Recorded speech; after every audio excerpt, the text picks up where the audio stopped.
जाब आएगा रिजर्वेशन वाला आदमी बागपड़े ये रिजर्वेशन है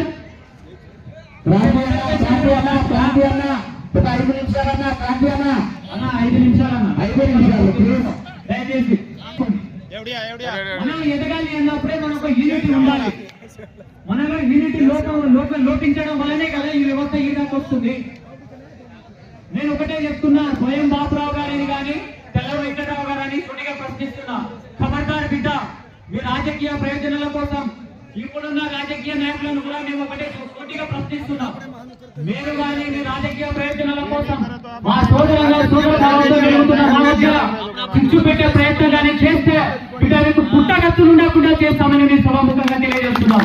ప్రజలు అంటే ఆశమార్గం కాదు బిడ్డ, మేము మంచిగా ఉంటేనే మంచిగా ఉంటాం, తెగిస్తే తెగించి కొట్లాడతాం, దేనికైనా తెగిస్తాం. ఇది షాపింగ్ మాత్రమే, ముందు కార్యాచరణ ముందు ఉంటది. ఇక్కడే కాదు, ఇక్కడ జిల్లాలో మాత్రమే మేము ఇప్పుడు మొదలు పెట్టినాం. రాజధానిని ముట్టడించి పంజరాల పవర్ ఏంటో కూడా మేము చూపిస్తామని కూడా సభాముఖంగా తెలియజేస్తున్నాం.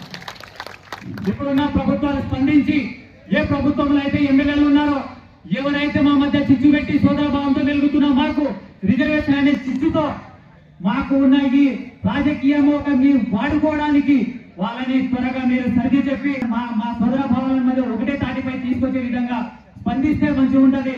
లేని ఎడల మీరు మీ యొక్క రాజకీయ భవిష్యత్తు ప్రశ్నార్థంగా మారుతానని కూడా ఈ సభాముఖంగా తెలియజేస్తున్నాను. నేను మీరు ఒకటే గమనించుకోండి, స్వయం బాపురావు గాని కోయాగొండు సోదరులను నేను ఒకటే క్వశ్చన్ చేస్తున్నా. మీకు అన్యాయం జరుగుతుంటే మీరు ఎస్టీలో ఉన్నారు కదా, మేము ఎస్టీ కోసం రిజర్వేషన్ కొట్లాడినప్పుడు మీ వాటా ఏందో మీరు అడగండి. కానీ మా అస్తిత్వాన్ని ప్రశ్నించే హక్కు మీకు ఎక్కడిది? మేము ఆది నుంచి ఉన్నాం. మేము సింధు నాగరికత నుంచి ఉన్న నాగరికులం. మాకు మా చరిత్ర గురించి తెలియకుండా మీరు మాట్లాడుతున్నారా? మా చరిత్ర మీకు తెలియదా? మా అస్తిత్వాన్ని ప్రశ్నించే హక్కు మీకు ఎక్కడిది? మేము లంబాడలోము కాదు అని అనేవాళ్ళు మీరు ఎవరు? మీరు ప్రశ్నించే హక్కు మీకు ఎక్కడేది? మీకు అన్యాయం జరుగుతుందంటే ఎస్సీలో ఎట్లా వర్గీకరణ కావాలా, ఎస్సీలోనికి వర్గీకరణ కాదు. నీకు న్యాయం జరగకపోతే అప్పుడు నువ్వు మేము లంబడలమే కాదు, మీరు ఎస్టీలే కాదు, ఎస్టీలో నుంచి తీసివేయండి అని కోర్టులో కేసు వేసే హక్కు మీకు ఎక్కడేది? ఖబర్దార్ బిడ్డ, స్వయం బాపురావు, ఇక్కడ నుంచి మీకు ఒకటే సూటిగా చెప్తున్నాం. సోదర భావంగా మెరుగుతున్న మన మధ్యలో రాజకీయ ప్రయోజనాల కోసం మేము చిచ్చు పెడుతున్నాం. ఇక ముందు నీ ఆటలు సాగవని, ఇక మేము ఒకటే యూనిట్గా రేపు వచ్చే భవిష్యత్తులో రాజధానిని ముట్టడించి నీకు సమాధానం చెప్తామని ఆశిస్తున్నాను.